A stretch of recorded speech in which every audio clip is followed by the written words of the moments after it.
All right, good afternoon, ladies and gentlemen. Let's get started. So, final reminder for the lecture capture survey. Today's the last day. So hopefully you've all been able to have time to say your piece. Give me some feedback.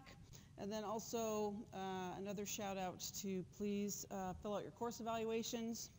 Critical bit of information.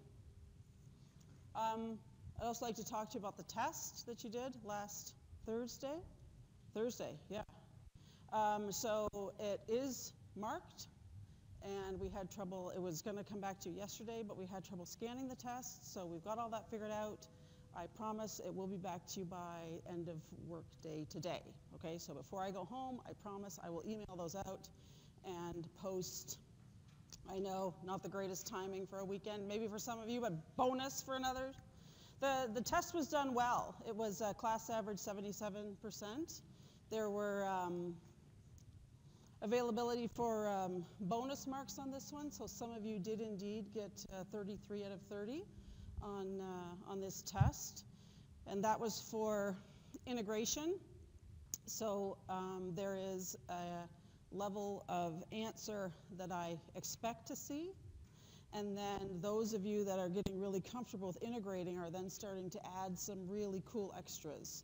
And so we always want to acknowledge those really cool extras, so that's where bonus marks kind of get thrown around, but we don't want the entire group, don't want to expect the entire group to be able to, or to be at that level of integration yet, so we don't expect it as a standard answer. So there were some bonus marks thrown around for sure. So indeed, you can get 33 out of 30, and some of you have already seen this on the problem-solving sessions where you got more because there were some bonuses. Those bonus marks will carry through all the way to the end of the course, but you can't get more than 100 out of 100. Okay, so just know that those of you that are getting bonus marks, those bonus marks will carry right on through. So it's not like if you got 33 out of 30, then we're just going to say that that was 100% on test 2.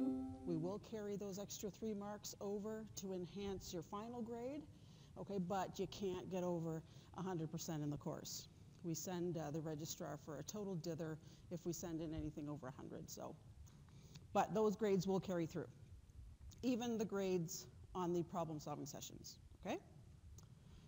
Are there any questions? We will start talking about the final exam. I kind of don't want to start talking about the final exam yet. If anybody has, if they really want me to talk about it, we can start. If you'd like a cursory discussion about it, but we'll absolutely have a more full-blown discussion on Tuesday.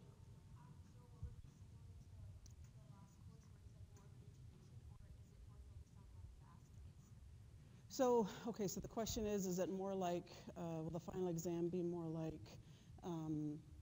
Human Phys 1, where it was a little more integrated at the end? So as far as I'm concerned, there is a test 1 and a test 2 and a test 3 in this course. There is no final exam, okay? You've been tested on section 1, you've been tested on section 2, and the final test is for things you have not been tested on yet, okay? So I will never ask you to please draw an action potential of a cardiac myocyte. You've done that already. You've been there, you've done that, right? That being said, the caveat there is the last section on this course is called integration, okay? Which means you can't abandon all thought regarding what was on test 1 or what was on section 1 and what was on section 2. But we will be wanting you to recall it very differently. So you've already seen some of those differences, like when I ask you on a test to describe something in detail, I want all the gory detail you know. And then when I say please don't include cellular detail, we kind of do it at this kind of upper 10,000 foot level about how things are related, right? So by the time we get to the final week, next week, we will be practicing these whole body integration questions. In fact, we've been practicing them already throughout the course. And you'll notice that we do take that information that we're bringing forward, we're bringing it forward at that 10,000 foot level, right? So instead of saying, the first test you were asked about if you had a change in mean arterial pressure, how would that change heart rate? And I asked for the nitty-gritty detail about how heart rate could be changed based on that. You got to tell me about membrane potential and blah, blah, blah, right? Whereas now we're treating it in a very different way. We're saying you change mean arterial pressure, that's going to change heart rate, change cardiac output, change mean arterial, and change mean arterial pressure, right? So that's kind of the upper level. So you can't abandon it all, but you'll see through the examples that we do, you'll see the level of information that you're going to be asked to be brought forward. But do not go back and study the little bitty detail that was covered on test 1 or test 2 that is not coming, right? So we're a little bit behind in the schedule this year, in that we didn't quite get respiration completely finished. We never do, but we didn't quite get it completely finished by the time test 2 rolled around. So there is some little bitty detail that you haven't been tested on there yet. It was like we started with hemoglobin and how to carry how the red blood cell carries oxygen, and how the vasculature or the vascular system carries oxygen and CO2, that kind of stuff. You have not been tested on that. Fair game, okay? And by the time I come back to you on Tuesday, I will have been reminded of what that exact date was. Right now, I can't remember when I said.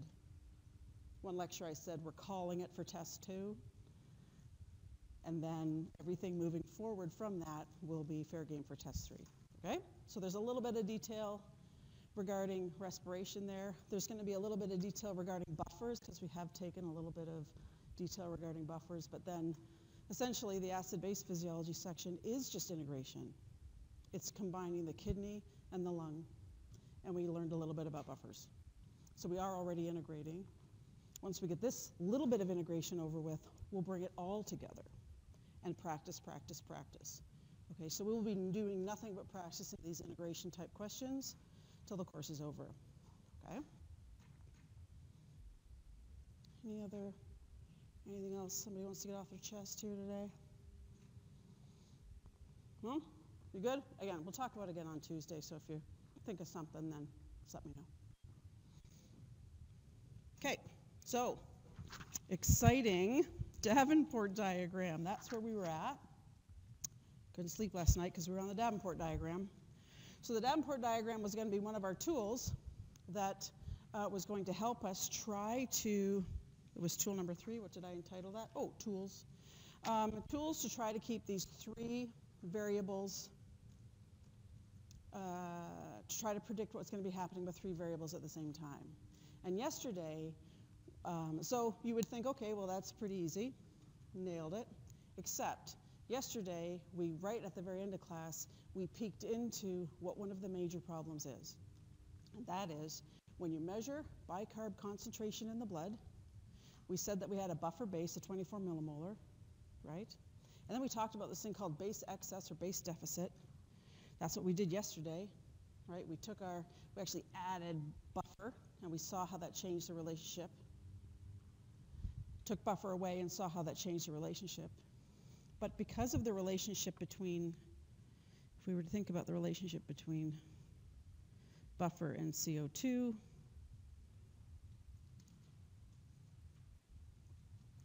you begin to see a little bit of where the confusion is going to start.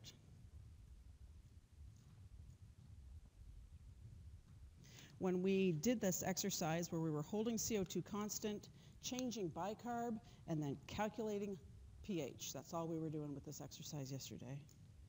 It was all cool when we kept CO2 constant at 40 millimeters of mercury, and then when we were to add bicarb, boom, add bicarb, we would go up. That made sense. And that bicarb would actually bind more hydrogen ion, right? So the pH should go up, boom. So we ended up here. That makes total sense, right? Get that. And the reverse was also true when we actually physically removed buffer. We got into a base deficit situation. But then when we messed with CO2 and said, let's jack CO2 up a little and do the exact same exercise, right? When you increase CO2, all right, we increase CO2, should push the equation in this direction, so we should decrease pH, right? We didn't just move in this direction, but we went up. We increased bicarb. Why did we do that? Because when you push the equation in this direction, there it is, you increase bicarb. So there's this difference between adding bicarb, so what the kidney might do, and actually add like a base excess versus shifting forms. So this is the most difficult thing with trying to keep track of what is actually going on in the human body. Is the kidney in there adding bicarb to the system, or is it a CO2 problem and all we did was shift forms? Okay, so these are some of the trickiest things that an MD has to work out when a patient presents themselves, okay? So the tricky bit is trying to keep track of when the kidney is fixing a problem and adding bicarb, or when we changed CO2 and then just shifted forms, okay? Because that's going to show up as an increase in bicarb as well. So we had to, when we plotted an increase in CO2 and we predicted, oh, that would be an increase in hydrogen ion, drop in pH, boom, we should have gone this way. We also had that increase in bicarb, so we had to go up. That's why the increased CO2 line shows up where it does, or dot shows up where it does, okay? Because we're trying to keep track of three things at the same time, okay? And vice versa, when we decreased CO2 and pulled the equation in this direction, we would have predicted that hydrogen ion is dropping, pH is going up. Excellent, we should have gone this way, okay? But we also went down. Why? Because we shifted the form of bicarb this way into the carbonic acid. So we look like we have less bicarb. We do. If you were to measure that from the bloodstream, we would have less bicarb. But we shifted form. That's not the kidney excreting more. Okay, so this is a little bit of the devil in the details when it comes to acid-base physiology. What are we doing with that bicarb? What's that bicarb doing? So this is the reason for the rollout of the different tools, okay? So on top, so there's another part of the construction of the Davenport diagram. First part is to hold CO2 constant, change bicarb, calculate pH. Done, okay? Second thing is to hold bicarb constant, change CO2, and calculate what the pH will be, okay? Because as soon as we get those relationships, then those are the only relationships that can exist physiologically, okay? Because this rules the day. So let's then think about that exercise where we are going to, oh, let's write out what I'm going to do first. That'll be helpful. So we're going to hold bicarb concentration constant.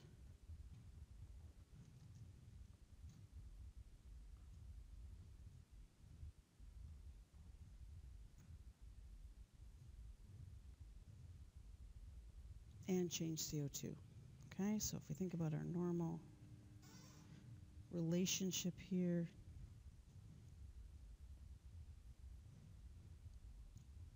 in terms of, actually looks like millimeters, millimole. Bicarb and millimole, our normal was around 24, and pH under normal conditions was 7.4. Right, so we've got our normal relationship at a PCO2 of 40. Right, that's our normal. So that's our concentration of HCO3 negative being 24 millimolar. PCO2 equaling 40 millimeters of mercury, okay? That's just our normal scenario. That's where we were before. If I were to keep the bicarb constant,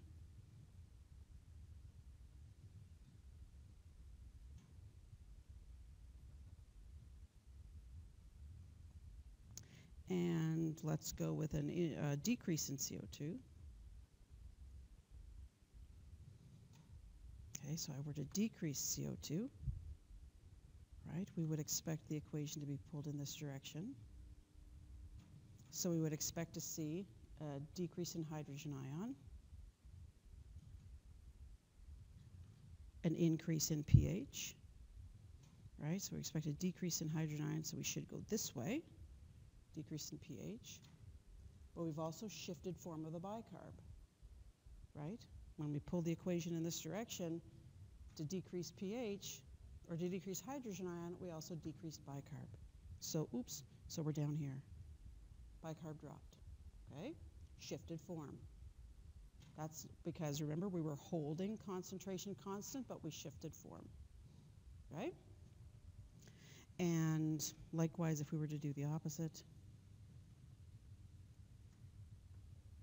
if we were to keep it at constant at 24 millimolar, so our buffer base is intact, and we were to increase PCO2, if I increase PCO2, I'm going to push the equation in this direction. I'm going to increase hydrogen ion, decrease pH. All right, so I should go from my normal, bam, decrease pH.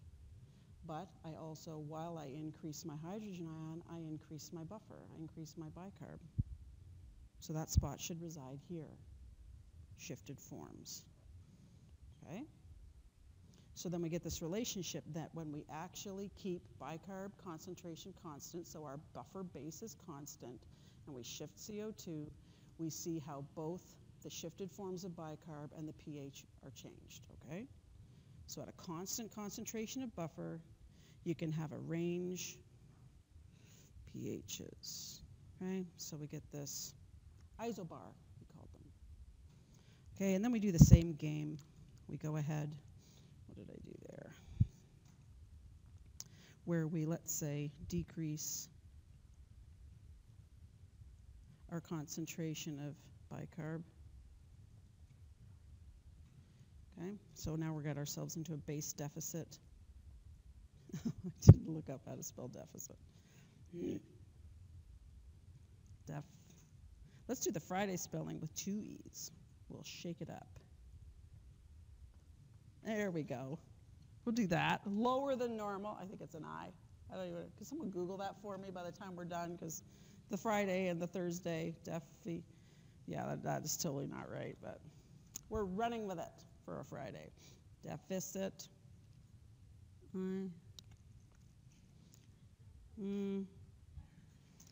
Let's go with this. It went down. Pardon? It's an I? Thank you.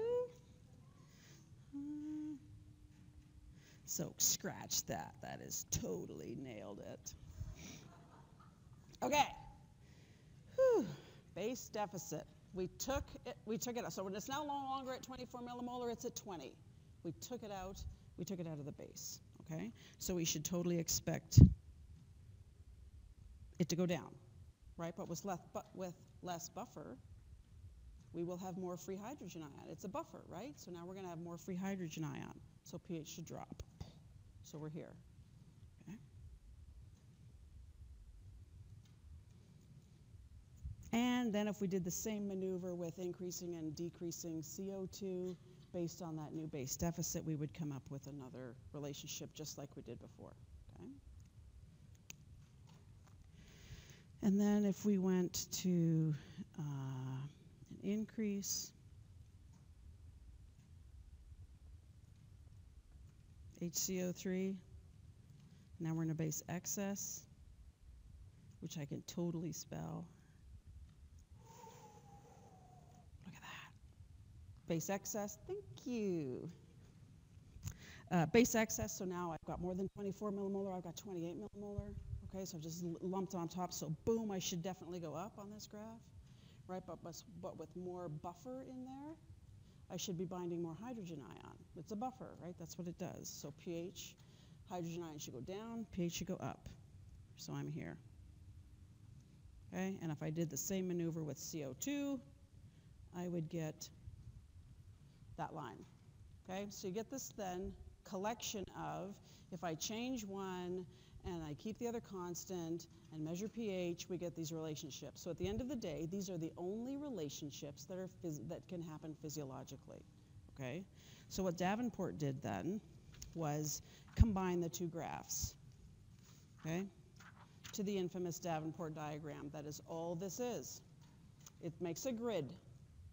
You can only live on the grid, okay? So for instance, if under normal situations, we're sitting right here, right, with our normal 24 millimolar bicarb, pH 7.4, right? That's our normal situation. You can't suddenly find yourself existing right here. That relationship does not exist physiologically, okay? Because you can't change pH in a way that doesn't change that bicarb in a way. So you can't live right here. You can't live right here, okay? You have to live on the grid, right? So the grid helps you see how you get pulled away, And then the grid gives you an idea of how you get pulled back, right? Okay, so that's what we're going to use this relationship for. And again, whether you ever use this as a tool, that's up to you, but I think that it really helps us see the three variables moving at the same time. So the body does accept 7.35 to 7.45 as a range at which it's okay with the pH. Okay, it's not going to regulate itself back to bang on 7.4. If it can get itself back into this range, it's comfortable, okay? So let's give ourselves an example and then use this tool to see how they're going to move. In these next 4 examples, we're going to go through the only 4 examples that can really exist, okay? So you can get yourself into an acid-base problem through your breathing, through CO2, and you can also get yourself into an acid-base problem by making more or less acid in your body, right? One is called respiratory acidosis or alkalosis. One is called metabolic acidosis or alkalosis. There are only 4 ways to do it.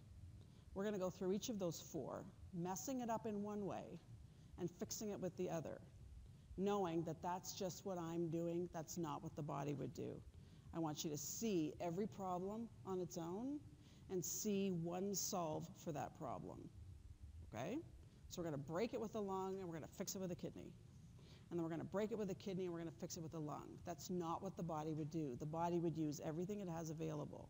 But I can't load that on you all right now until you see every problem once and you see every solve once. And then we'll get into how the body would really do it, which is it would use multiple ways to fix it, okay? So just so you know, because this always comes up later, why did we break it with the lung and only fix it with the kidney? That question will come at me, and I'll say that's because that's the rule I made, okay? And it wasn't the physiological rule, but you need to see them first before you can then start to put them together, okay? Can't put them together all at once. So we're going to start with the first of the 4, and let's start with respiratory acidosis.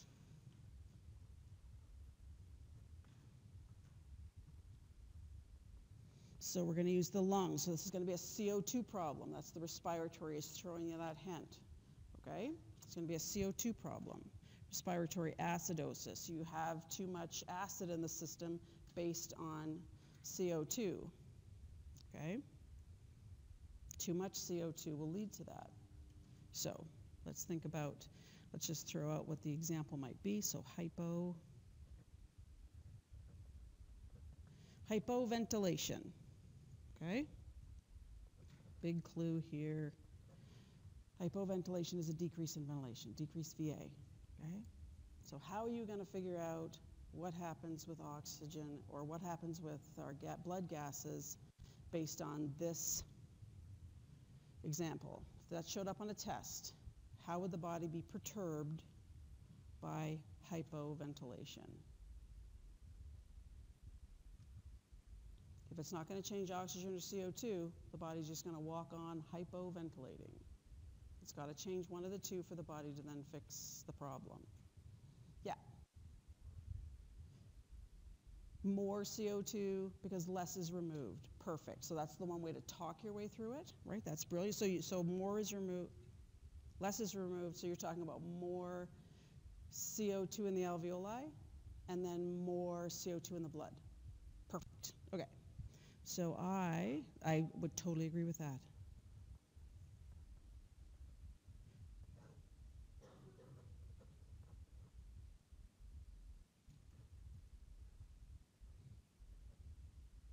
So we can use our tool. If I were to decrease my ventilation, I get my ratio smaller, so that would then increase my PCO2 and decrease my PO2.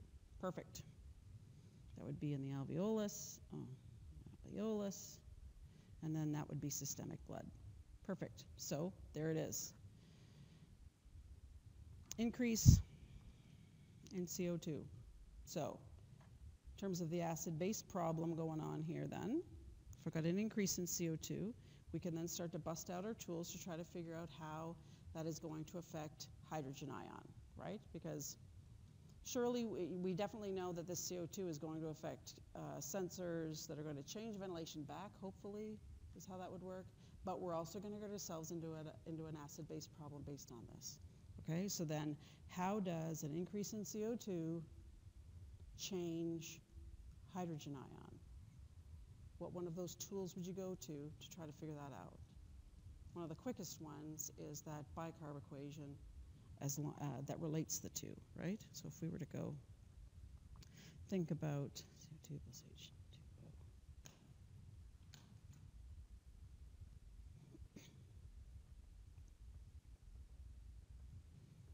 Okay.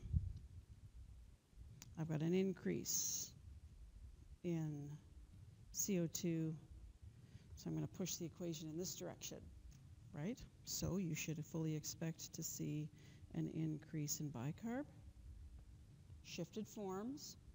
It's not the kidney doing anything yet, right? Shifted forms, and we should expect to see an increase in hydrogen ion and a decrease in pH. They're the same thing, right? So that would be how we could use a tool to see how CO2 is going to mess with hydrogen ion and bicarb. We could also think about our Henderson-Hasselbalch equation. So pH was related or proportional to bicarb and PCO2. And we've just said we were increasing PCO2. So if I'm increasing the denominator, my pH should drop. Okay? Another tool, a different tool that gets us landing on the same spot, decreasing pH.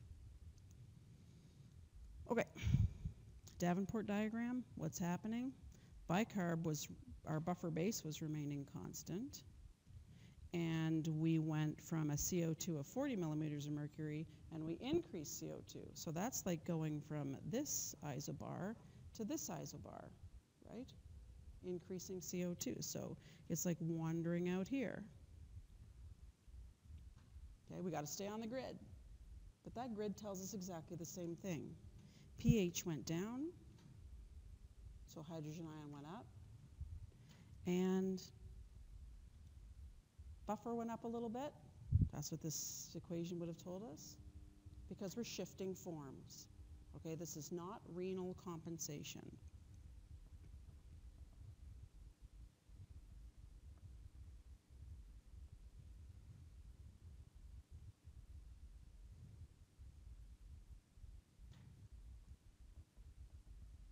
So I better put not renal compensation.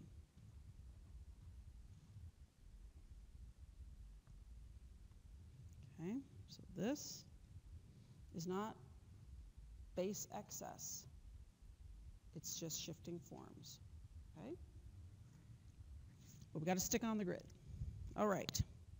So when we think about compensation now, or how we're gonna fix this, well, the interesting thing about the grid is so if I make the rule that we can't fix it with the lung, because that's me breaking it with the lung, and we're going to fix it with the kidney, so this is my imposed rule, that this grid helps you get back to the normal zone. So automatically, the only way to get back to the normal zone is to go here. Right? That's the only way to stay on the grid and get back to between 0.735 or between 7.35 and 7.45. It's the only way to get back there, right? And what did we do? We jumped from our normal buffer base to more. So this is starting to show us how the body is going to work to fix this problem. It has to add buffer base. We've got to get ourselves into, or have to add buffer. We're going to get ourselves into a base excess situation. So what does the kidney need to be doing? Reabsorbing more bicarb, excreting more hydrogen ions. So all of this now is starting to swirl around, telling you exactly what the body needs to be doing, okay? Or what the body will be doing. So if we go through the compensations then, so how the body would respond to this problem, and go through them in terms of time, right? That'll help us nail all of them. So if we think about compensations, okay, our first line of defense was going to be buffers, right? So that was that milliseconds to seconds time scale. So what would our buffers be doing?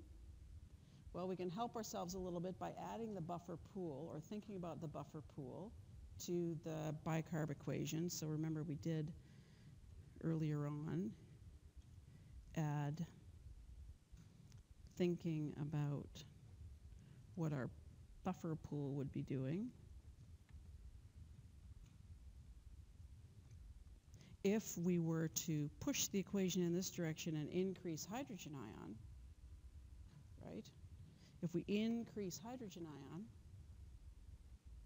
we're going to push the equation in that direction, right?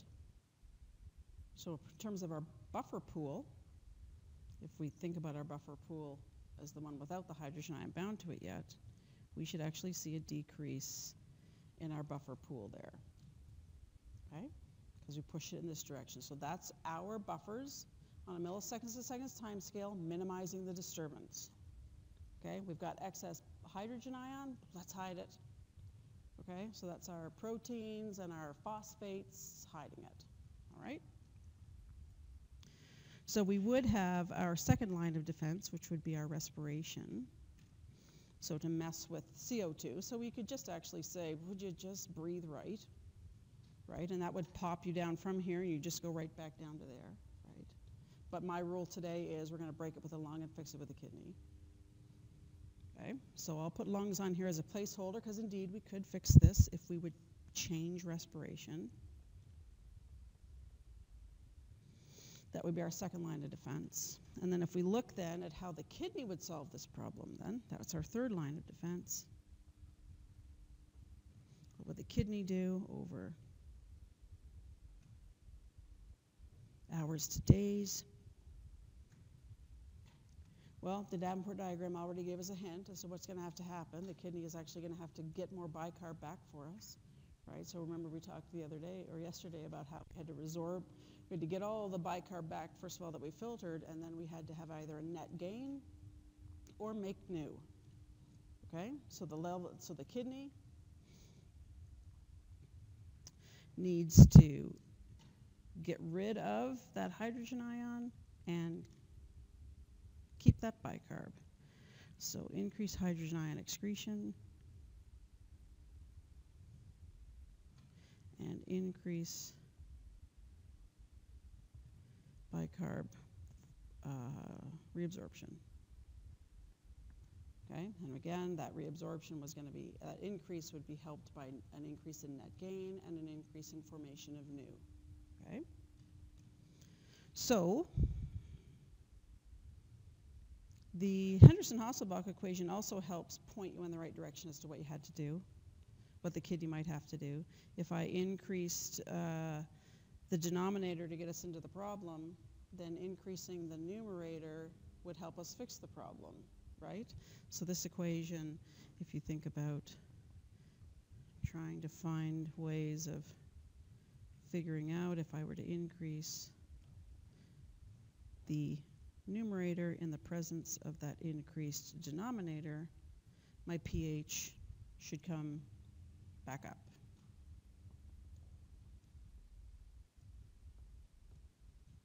Okay? And of course, this also helps you remember, this helps you about what is going to do that. Remember, the numerator was represented by the kidney and the denominator represented by the lung. Okay? So then the question is, so now I think we know what direction it has to go. The question is how did the kidney get stimulated to do that? Right? Because it's not just going to magically happen. There has to be a sensor. Something has to sense that there's been this increase in hydrogen ion, and then we have to provoke the kidney into doing this. So how would we do that? How did the kidney get provoked into increasing bicarb formation and decreasing and increasing hydrogen ion excretion? Remember how we regulated the kidney yesterday into doing this? Remember that? How did we do that? Yeah. Yeah, so we increased the acidity of the cells, right? So if we increase CO2, right, it can diffuse across membranes, no problem. That it diffused across the membranes at the level of the kidney, all right, where we had the machinery to, at the level of the proximal tubule and the collecting duct, to change the amount of enzyme that broke down our glutamine, and then actually put more transporters in the membranes. Okay? So the trigger for all this was an increase in acidity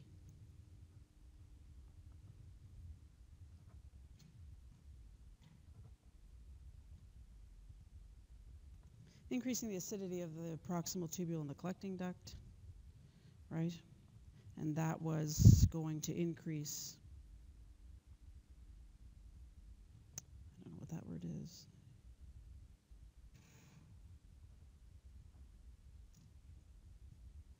Increase the amount of enzymes that were breaking down glutamine that were going to help us with an increase in bicarb formation. Right, it was also going to increase the number of transporters, so the increase of number of transporters for bicarb on the interstitial space side, increase the number of transporters for hydrogen ion on the luminal side. So go back and visit those cells and look at what transporters you'd change to get this to happen.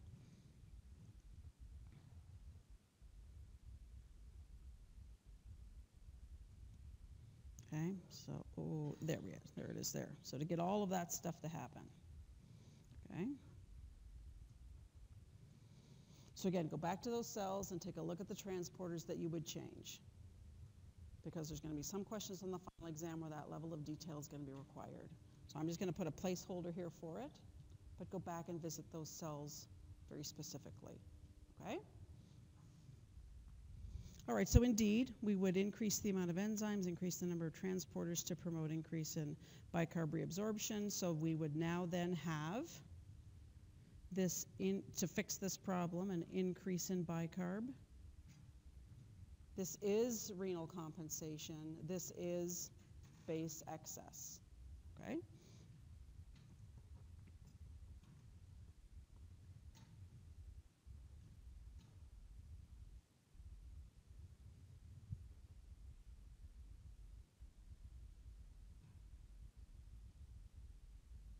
So this is renal compensation, this is base excess. Okay, so even though we were going up the whole time in terms of base, at one point it was not renal compensation, but now we're actually seeing renal compensation. Okay? So indeed, we could have fixed that problem with the lung as well, but my rule was we weren't going to fix it with that. We're going to break it with the lung and fix it with the kidney so that you see that, okay? All right, so that's busting out all our tools. You will land on, once you start practicing these, you will land on some favorites that get you in the right direction. And as long as you get into the right direction, you're good to go. I don't care what tool you use. I'm not ever going to ask you to please reconstruct the Davenport diagram, okay? If you're going to use it as a tool, perfect. But if you're not, if you like these tools, you're fine, okay? You'll never be asked for a specific tool. You'll just be asked to work your way through the problem. All right, let's go again. So the opposite of respiratory acidosis is respiratory alkalosis. So CO2 can either go up or down. That's all we've got. So let's work through that one.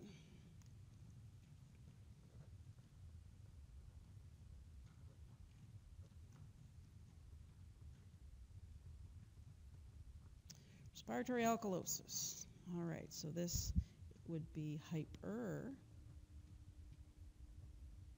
hyperventilation, all right? So ventilation is going up.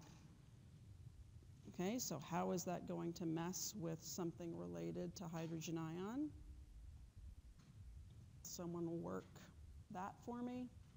How's this going to change anything?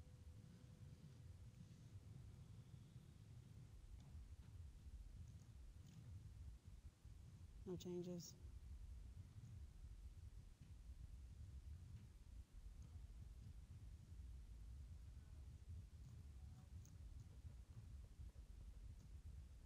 Okay, and how did you get there?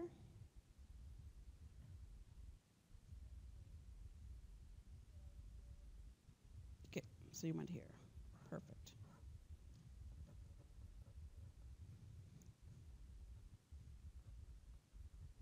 So normal VA over Q ratio, and then we increase, so sorry, that's infinity and 0.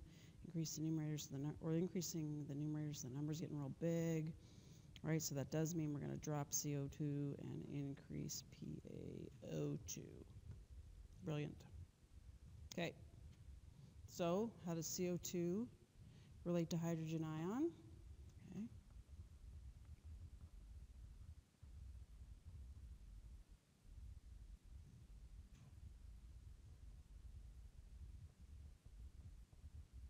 Wow, that is H plus. Okay. So someone help me with how that is going to affect hydrogen ion if we use this tool. Where are we going?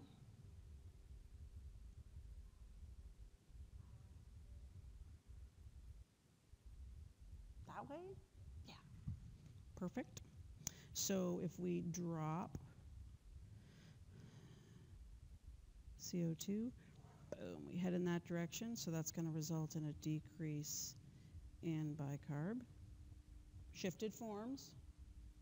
Okay, this is not base deficit. We're going to decrease hydrogen ion or increase pH. Right? That is so true.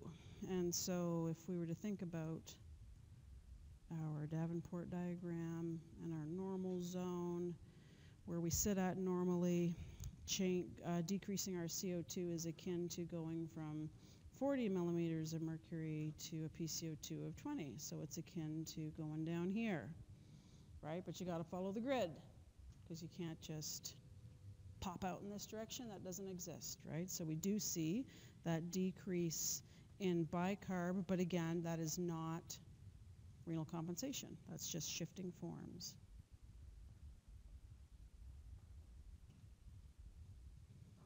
Okay, not renal compensation. So, but they're all going in the right direction. Life's good. If we were to think about our little Henderson-Hasselbalch equation, don't want to leave him out.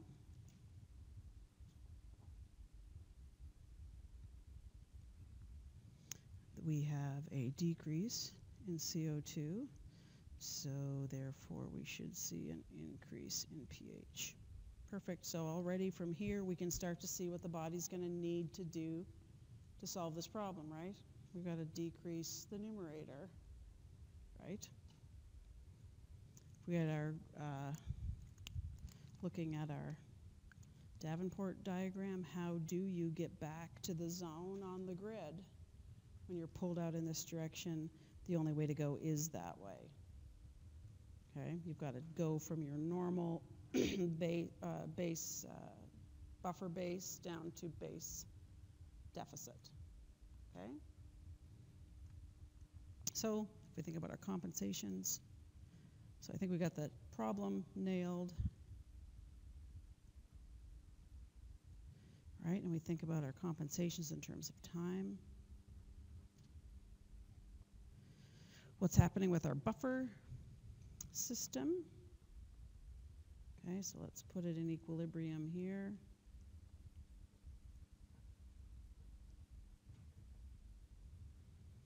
Okay, so can someone tell me what's happening with our buffers? That if we were to suddenly pull the equation in this direction and drop hydrogen ion, are we going to increase or decrease our buffer pool?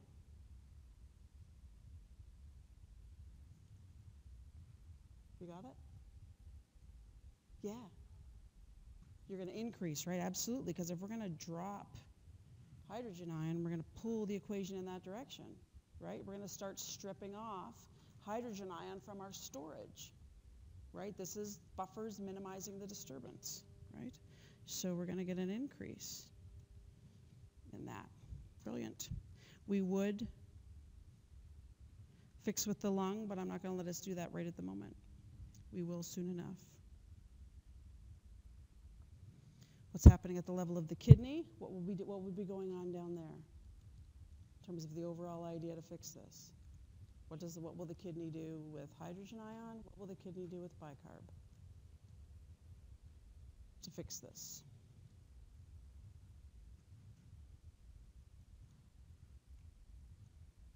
We don't know?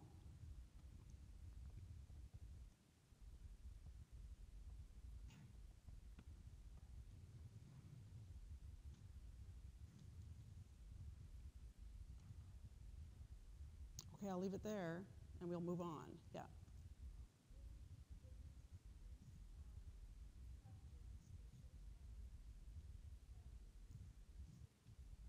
Exactly, right? So now we want to increase hydrogen ion reabsorption, don't we? We need more in the body. So we're going to increase hydrogen ion reabsorption and increase bicarb excretion. Okay, we got to get rid of bicarb, get rid of buffer, and bring on hydrogen ion. Okay, so indeed, we need to increase hydrogen ion reabsorption to fix this. And we need to increase bicarb excretion. Okay? The trigger for that was exactly the same as the trigger for respiratory acidosis, except it's the alkalization of cells.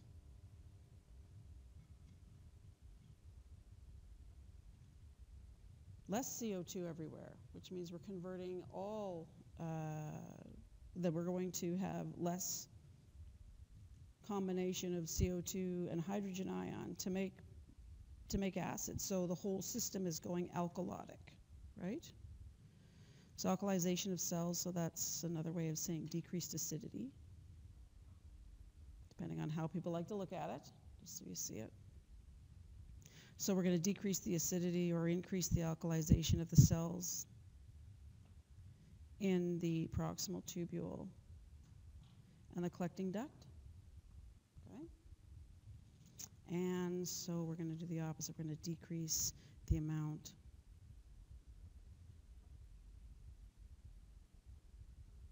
decrease the amount of enzyme that converts glutamine to both the ammonium and bicarb, okay? And then we're going to, oh no, we change. Yeah, there's a decrease. Decrease in the number of transporters. Right, and what are those transporters? Go back and take a look, right? Actually, wait, it isn't a decrease, it's an increase. I knew I had that wrong. Increase. Increase the number of transporters, but go back and take a look at what they're for. We're going to increase the number of transporters on the luminal side for bicarb, so we can hopefully get it out. Increase the number of transporters on the interstitial space side for hydrogen ion to facilitate keeping it. Okay, so go back and take a look at those very specific transporters and what we're going to change, okay, because both of these are doing that for us, okay, using very specific mechanisms. Okay, so next we have to move on to metabolic acidosis and alkalosis. Okay, and then by then we've got the only four ways that the system can get messed up, all right? And we'll visit that on Tuesday. Have a good weekend.